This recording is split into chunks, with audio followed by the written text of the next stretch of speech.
सुप्रभात। प्रस्तुत पाठ 16 शब्द भंडार नामक पाठ पढ़ने के लिए आप सभी का स्वागत है। प्रस्तुत पाठ में हम लोग पढ़ेंगे शब्द भंडार। तो आइए हम लोग सर्वप्रथम शब्द भंडार क्या होता है इसके विषय में जानें। यानी जहाँ पर शब्दों का समूह हो, शब्दों का ढेर हो, यानी शब्दों की संख्या ज़्यादा हो, वहाँ पर शब्द भंडार होता है। इसके अंतर्गत हम लोग भिन्न भिन्न प्रकार के शब्दों को पढ़ेंगे, जैसे विलोम शब्द, पर्यायवाची शब्द, अनेकार्थी शब्द। तो सर्वप्रथम हम लोग आज पढ़ेंगे शब्द भंडार के पहली कड़ी में विलोम शब्द। तो विलोम शब्द किसे कहते हैं पहले हम जानें। विलोम शब्द, ये विलोम शब्द क्या होता है?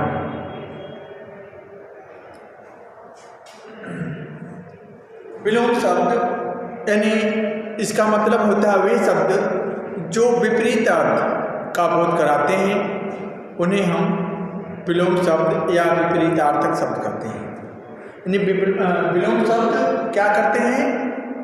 विपरीत अर्थ बताते हैं, उसे हम विलोम शब्द कहते हैं। जैसे आरंभ, आरंभ का क्या होगा? अंत। निर्मल, मलिन, मान, अपमान, मंगल, अमंगल, रात, दिन, रक्षक। यहाँ पर जैसे रक्षक का क्या हो जाएगा? भक्षक। ऐसे ही है सदाचार, दुराचार, याचक,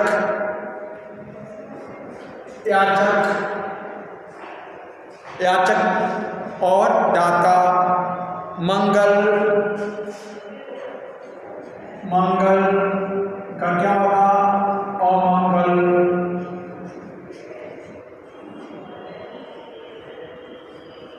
उसके बाद विजय, पराजय, विशाल, लघु, विधि, निषेध। उसके बाद उदंड, विनम्र, स्वस्थ, अस्वस्थ, स्वाभाविक, अस्वाभाविक, सबल, निर्बल, सज्जन, दुर्जन, क्रय, विक्रय, भोला। उसके बाद चालाक, ऐच्छिक, अनिवार्य।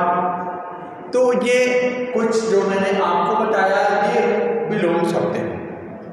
यानी विलोम शब्द में आपने क्या देखा?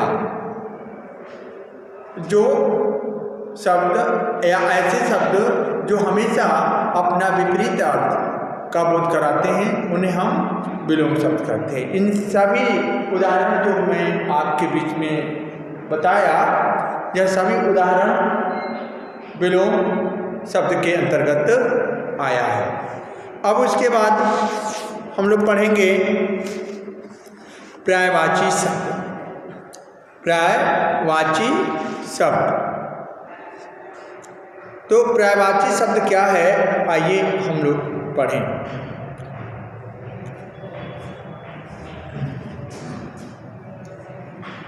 पर्यायवाची शब्द, ये पर्यायवाची शब्द क्या होता है जानें।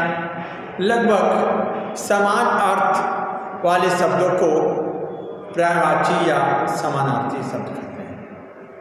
यानी इसमें क्या होता है? समान अर्थ प्रतीत होता है, एक ही जैसा अर्थ दिखता है। यानी लगभग समान अर्थ वाले शब्द को पर्यायवाची या समानार्थी कहते हैं। यानी इसीलिए इसको समानार्थी शब्द कहते हैं। समानार्थी मतलब जो समान अर्थ को प्रकट उसे हम क्या करते हैं, समानार्थी शब्द करते हैं। जैसे आप कह सकते हैं अंधकार। अंधकार का क्या होगा, अंधकार का दम, अंधेरा, तिमिर।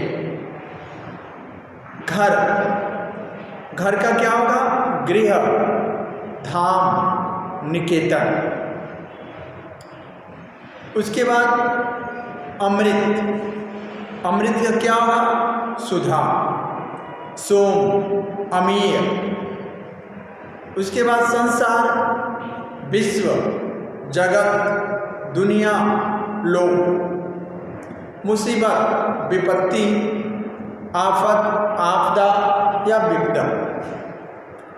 ठीक उसी प्रकार जंगल, जंगल का हम क्या प्रवाची बताएंगे, विपिन, कानन, वन।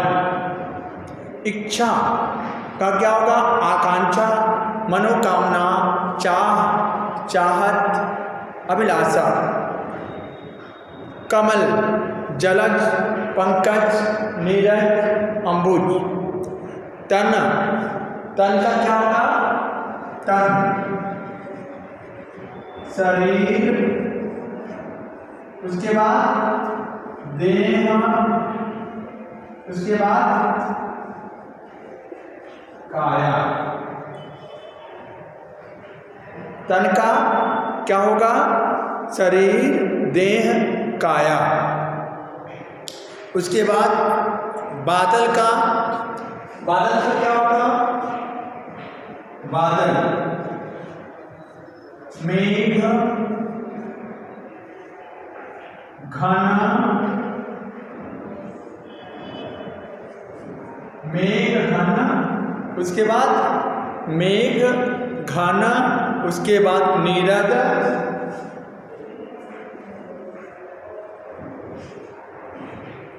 उसके बाद तोय, तोय। उसके बाद नदी, सरिता, शैलजा, तटनी, तरंगड़ी, निर्झरणी इत्यादि। नौका, नाव, तरणी, डोंगी। उसके बाद गरीब का क्या होगा, निर्धन, दरिद्र, कंगाल, दीन।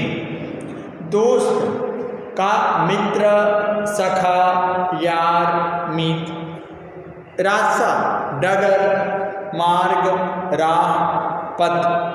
बारिश, वर्षा, बरसात, वृष्टि, पावस इत्यादि। तो ये रहा, आपको मैं कुछ संक्षिप्त प्रवाची शब्द आपको बताए। अब आपको मैं बताऊंगा अनेकार्थी शब्द।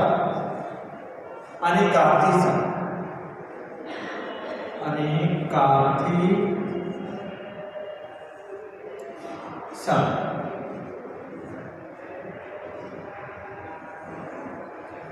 जैसा कि आपने लिखा, मैंने लिखा अनेकार्थी शब्द। अनेकार्थी अनेक अर्थ प्रकट करने वाले, यानी इसकी परिभाषा हो, कुछ ऐसे शब्द होते हैं जो प्रयोग के अनुसार अलग अलग परिस्थितियों में अलग अलग अर्थ देते हैं, उन्हें हम अनेकार्थी शब्द कहते हैं। जैसे प्राण, प्राण को हम वायु, जीवन और श्वास कहते हैं। प्राण को वायु, जीवन और प्राण को किसे, वायु, जीवन और श्वास के नाम से जाना जाता है। उसके बाद हम कह सकते हैं पत्र, यानी खत। खत क्या है, खत मीन्स होता पत्र, लिखाई, कनपटी का बाल। अंग, अंग का क्या होगा, अंग का शरीर, अंश, शाखा। अंग का अंग, शरीर, शरीर और अंग का शरीर, अंश, शाखा, अंश, शाखा, यानी ये अंग को हम शरीर, अंश और शाखा के रूप में भी हम जान सकते हैं। आराम, आराम का विश्राम, सुविधा, राहत। काल, समय, मौत, यमराज। पक्ष, पंख, 15 दिन का समय, तरफ, लगाव। पय, दूध, पानी, अन्न। पय को हम किसके नाम से जानेंगे? पय का हम दूध, पानी और अन्न के रूप में जान लेंगे। उसके बाद हम रस, रस को आनंद, प्रेम, तत्व, सार, उमंग और गुण के रूप में जानेंगे। वर, वर का आशय वरदान, पति, श्रेष्ठ, दुल्हा के नाम से जानेंगे। रक्त, केसर, लहू, कमल, ताबा, सिंदूर, लाल इत्यादि के नाम से जान सकते हैं।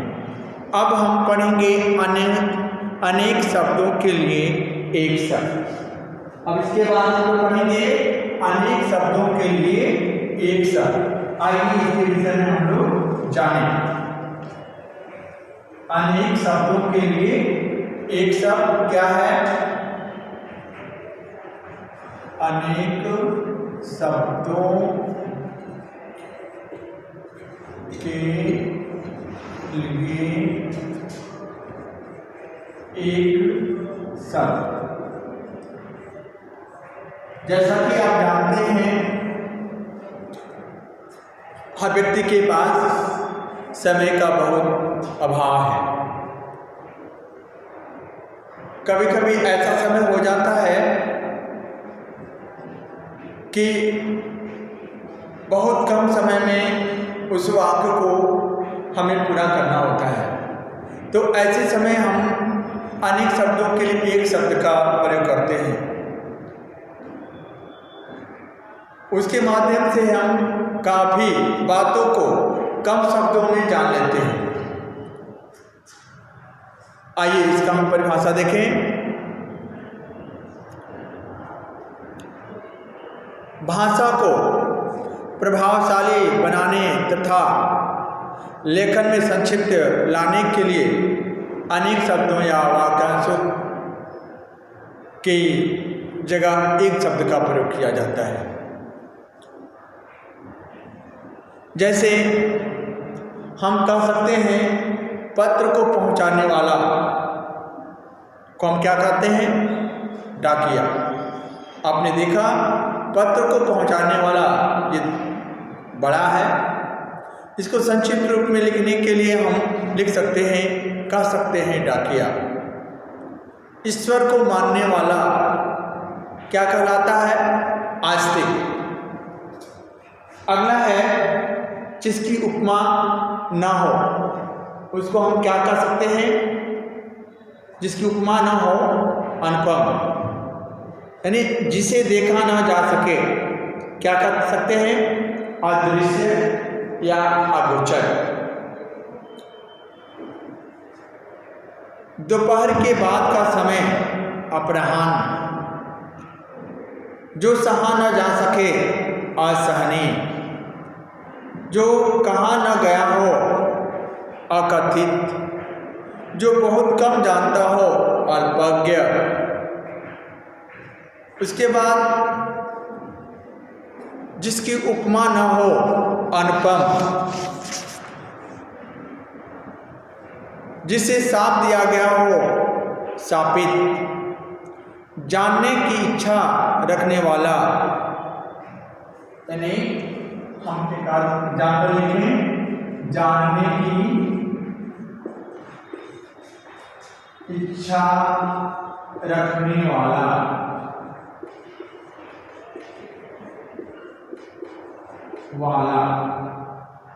को क्या कहते हैं? जिज्ञासु। जानने की इच्छा रखने वाला को क्या कहते हैं? हम जिज्ञासु कहते हैं। जिज्ञासु।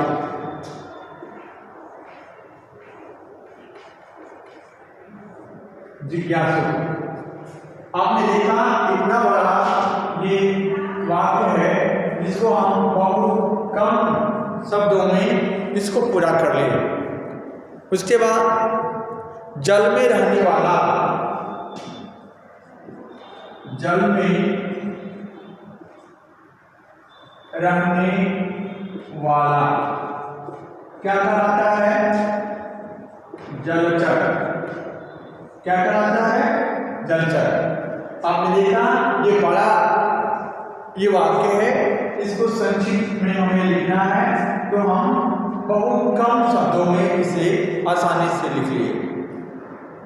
यानी आपको ये पता चल गया कि कभी कभी समय के अभाव में हम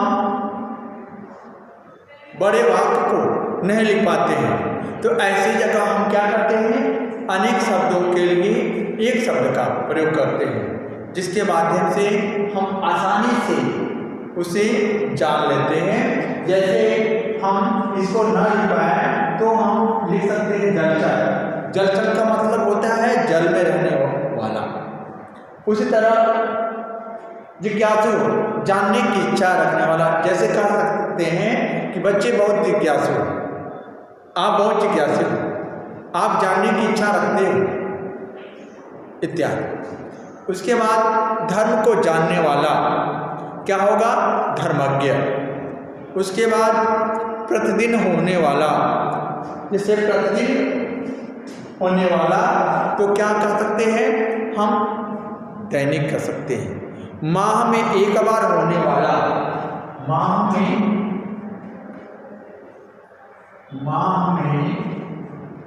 एक बार होने वाला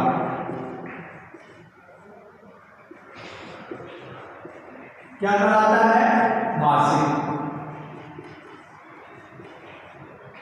मासिक यानी इसमें भी आपने देखा ये बड़ा वाक्य है, इस बड़े वाक्य को एक शब्द में लिख सकते हैं, मासिक।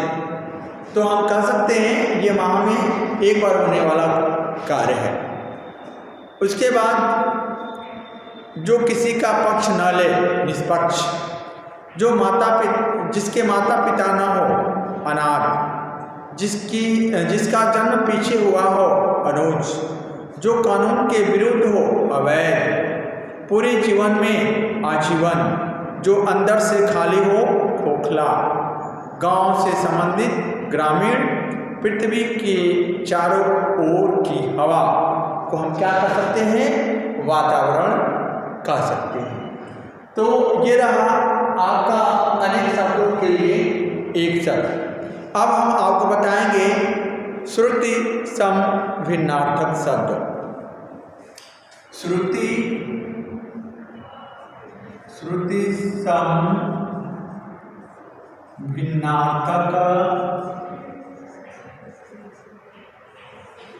शब्द। श्रुति सम भिन्नार्थक शब्द क्या होता है? आइए जानें। श्रुति सम भिन्नार्थक शब्द मतलब होता है सुनने में एक जैसा लगे।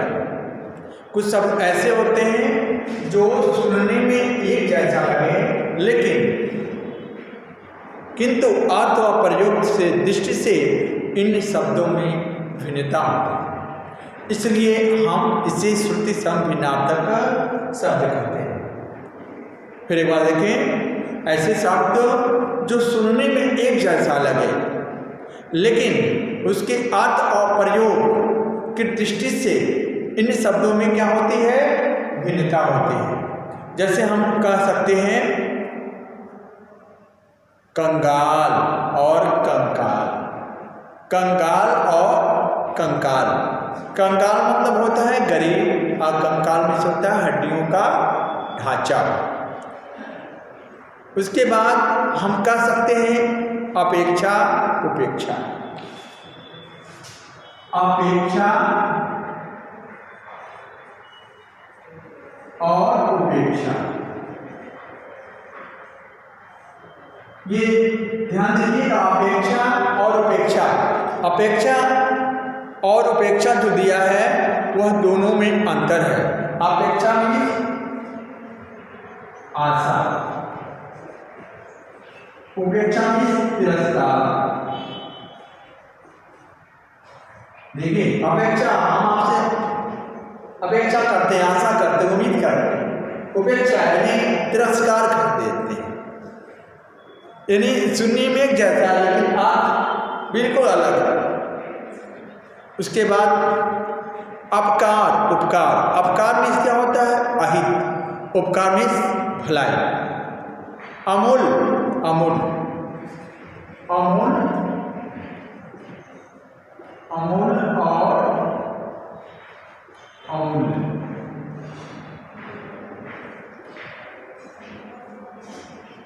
सुनने में एक जैसा लेकिन दोनों के अर्थ अलग होंगे। ये शब्द है अमूल और अमूल्य।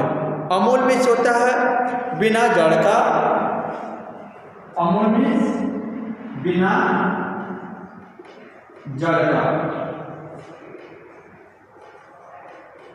और अमूल्य, अमूल्य, अमूल्य मीन्स होता है जिसका कोई मूल्य न हो, यानी अमूल्य, अमूल्य मतलब जिसका कोई मूल्य न हो, यानी उसको हम कहते हैं अनमोल।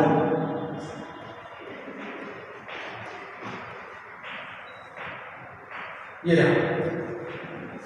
उसके बाद आप कह सकते हैं कुल और कुल। कुल मीन्स होता है जिसमें छोटाओं का मात्रा है कुल, उसको मीन्स कह सकते हैं हम वंश। और कुल मीन्स होता है किनारा। कोस और कोस यानी कोस, इसको कह सकते हैं कोस और इस कोस, ये भी कोस। ये दोनों बोलने में सुनने में एक जैसा है लेकिन दोनों में अंतर है। कोस मीन्स होता है खजाना, खजाना। ये इसका, इस कोस का मतलब होता है शब्दों का, शब्दों का संग्रह,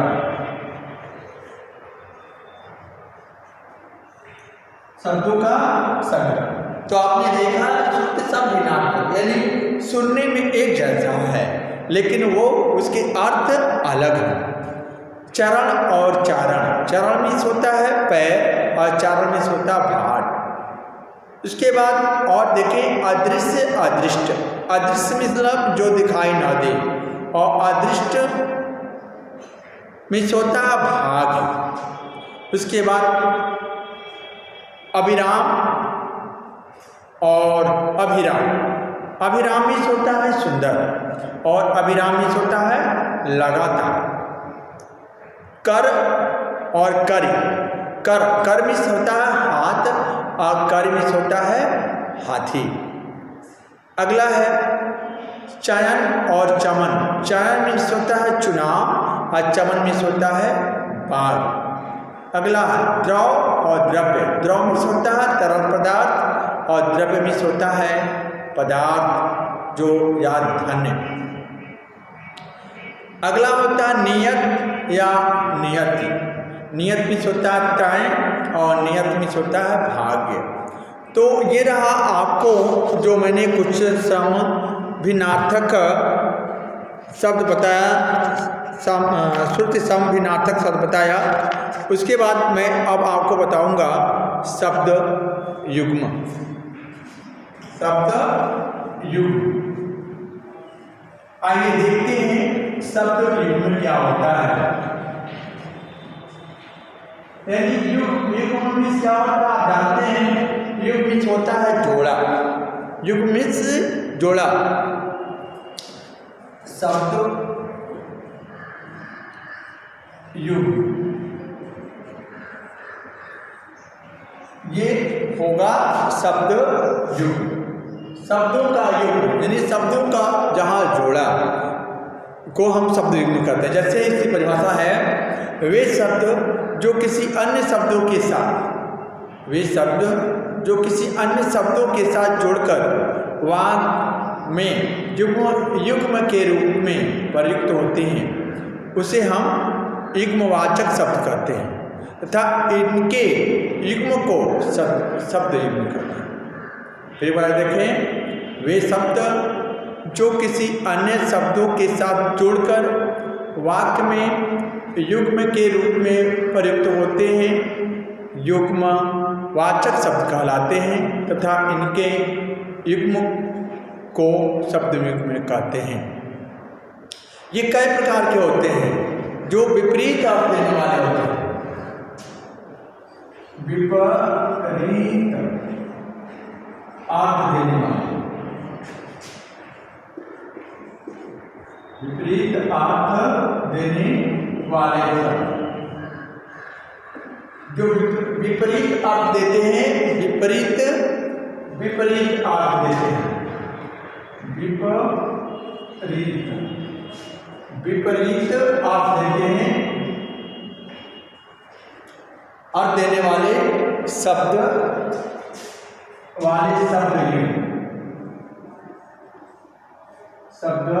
युग, विपरीत अर्थ देने वाले शब्द युग। जैसे आना जाना, क्या कर सकते हैं?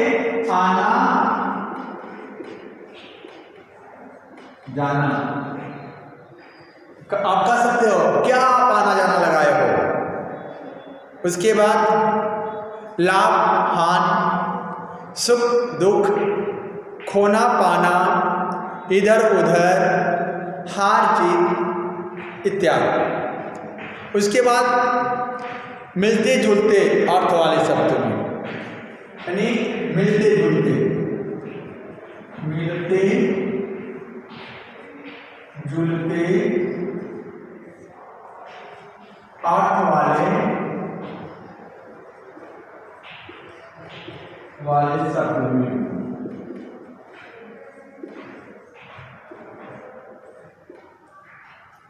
मिलते जुलते अर्थ वाले शब्द में, जैसे आदर सत्कार, घर आंगन, आसपास, रिश्ते नाते, माता पिता, घर द्वार इत्यादि। पुनरुक्त, अब अगला पढ़ेंगे पुनरुक्त शब्द युग्म वाले, पुनरुक्त शब्द युग्म वाले। पुनरुक्त मतलब जो है जो पुनः बार बार आते हैं, जैसे साथ साथ, खेलते खिलते, कैसे कैसे, जगह जगह, पास पास, किनारे किनारे, खुशी खुशी आदि। अगला है सार्थक और निरर्थक शब्द वाले शब्द युग्म। ये क्या होता है आइए देखते हैं। जो सार्थक हो और कुछ निरर्थक, यानी एक सार्थक होगा और एक निरर्थक होगा। जैसे ठीक ठाक, हेरा फेरी, अलग थलग, खाना वाना, आमने सामने, चाय वाय, यानी एक सार्थक है और एक निरर्थक है। निरर्थक मतलब जिसका कोई अर्थ ना हो, सार्थक मतलब जिसका कोई अर्थ हो। अगला है निरर्थक शब्दों वाले शब्द युग्म। निरर्थक शब्दों वाले शब्द युग्म में क्या होगा? अनाप शनाप, दनादन, उबड़ खाबड़ इत्यादि। तो ये रहा शब्द युग्म जो मैंने आप सभी को कई रूपों में बताया। अब आपको बताएंगे शब्दों के सही रूप। शब्दों के सही रूप कैसे होगा आइए देखते हैं। बच्चों, पढ़ने के लिए तो हम लोग पढ़ते हैं, लेकिन हम जब लिखना प्रारंभ करते हैं तो हम सबसे कहीं ना कहीं कुछ गलतियां हो जाती हैं। ये गलती हमारे लिए बहुत घातक होता है। तो हम सर्वप्रथम इसको प्रयास करिए ताकि ये हमारी जो छोटी सी कमी हमारे लिए घातक बन रही है, यह कमी हमसे दूर रहे।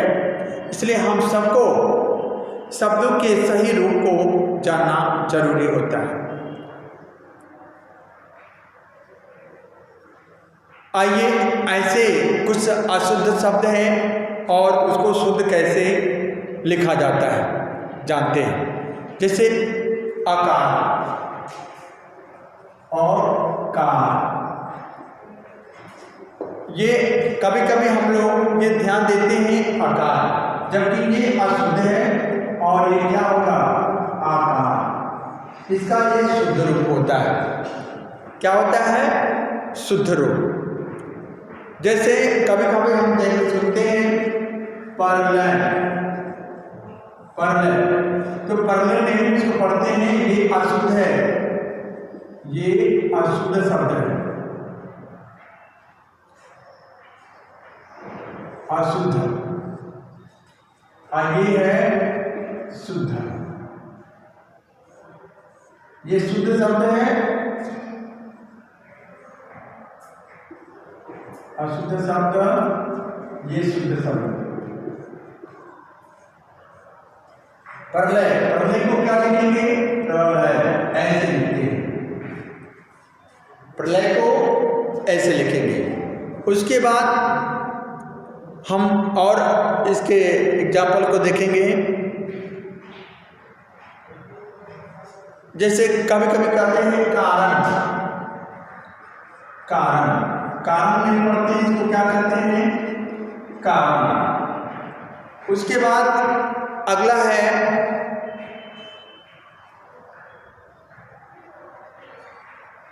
निरोग, निरोग, निरोग हम ऐसे लिखते हैं, ये गलत होता है, हम इसको ऐसे लिखते हैं। ठीक है। अगला है, जैसे अगला आपको बता दें हिंदी, नहीं ये गलत है, इसको ऐसे लिखते हैं।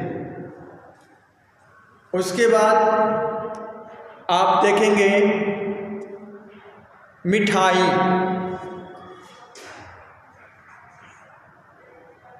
अगला है मिठाई। ये जो है जो शब्द है हमारा ये गलत है, इसको छोटा एक मात्रा लगाते हैं तो ये हमारा शुद्ध रूप होता है।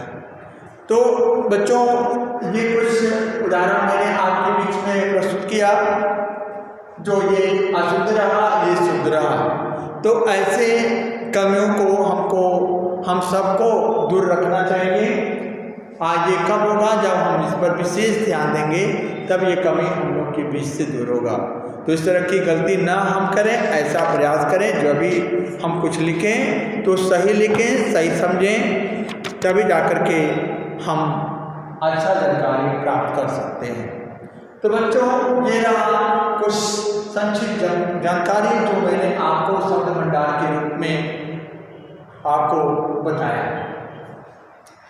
अब हम आपको इस पाठ के कुछ अभ्यास प्रश्न हैं उसके विषय में बताएंगे। पहला है, दिए गए शब्दों के उचित वाक्यांश लिखिए। यानी जिज्ञासु, जिज्ञासु ये एक शब्द है, इसका अनेक शब्द क्या होगा? जानने की इच्छा रखने वाला, आजीवन, पूरे जीवन में, अनुपम, जिसकी उपमा न हो, मासिक, माह में एक बार होने वाला, ग्रामीण, गांव से संबंधित, वातावरण, पृथ्वी के चारों ओर की हवा। अगला है विलोम शब्द लिखिए। मान, अपमान, गहरा, उथला, संयोग, वियोग, प्राचीन, नवीन, स्वर्ग, नरक, सेवक, स्वामी, पक्ष, विपक्ष, भारी, हल्का, मित्र, दुश्मन, सदाचार, दुराचार। अगला प्रश्न है, तीन तीन पर्यायवाची शब्द लिखिए। संसार, दुनिया, जगत, लोक, आकाश, गगन, नभ, अंबर, कमल, जलज, पंकज, नीरज, गंगा, भागीरथी, देवनदी, सुरसरी, हवा, पवन, समीर, वायु, आग, पावक, अग्नि, ज्वाला, देवता, देव, अजर, अमर, माता, माँ, जननी, अम्बा, बादल, मेघ, घन, नीरज, पत्ता, पात, पड़, पल्लव। अगला है इन शब्दों के अनेकार्थी शब्द लिखिए। है वर, वर का क्या होगा? वरदान, पति, दूल्हा। आम एक प्रसिद्ध फल, साधारण, कच्चा। अक्षर वर्ण, आत्मा, गगन। उपचार, उपाय, इलाज, सेवा। रक्त, केसर, लहू, कमल। रस, आनंद, प्रेम, तत्व। अगला प्रश्न है सही विकल्प के सामने सही का चिन्ह लगाइए। सुनने में एक जैसा लगने वाले परंतु अलग अलग अर्थ वाले शब्द क्या कहलाते हैं? तो सही विकल्प होगा श्रुति सम भिन्नार्थक शब्द। ख, अंग शब्द का एक अर्थ है शरीर और दूसरा अर्थ है क्या होगा? शाखा।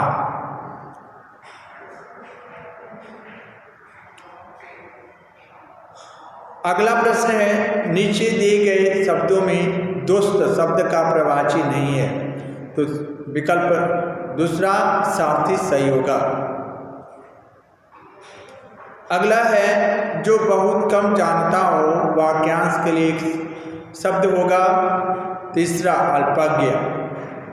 पांचवा है उर्वरक, शब्द का विपरीतार्थक शब्द है पहला ऊसर। च, श्रुत सम भिन्नार्थक शब्द का सही उदाहरण होगा पहला अन्न, अन्न। तो ये रहा कुछ मौखिक अभ्यास प्रश्न जो मैंने आप सभी को बताया। आपने इसे पढ़ा, उम्मीद करता हूँ आप इस पाठ को जो पाठ 16 शब्द भंडार के रूप में था, इसे पढ़ने के लिए आप बहुत ही अच्छे से प्रयास करके पढ़े होंगे, मैं यह उम्मीद कर रहा हूँ, और समझे होंगे। इसे पढ़ने के लिए आप सभी को धन्यवाद।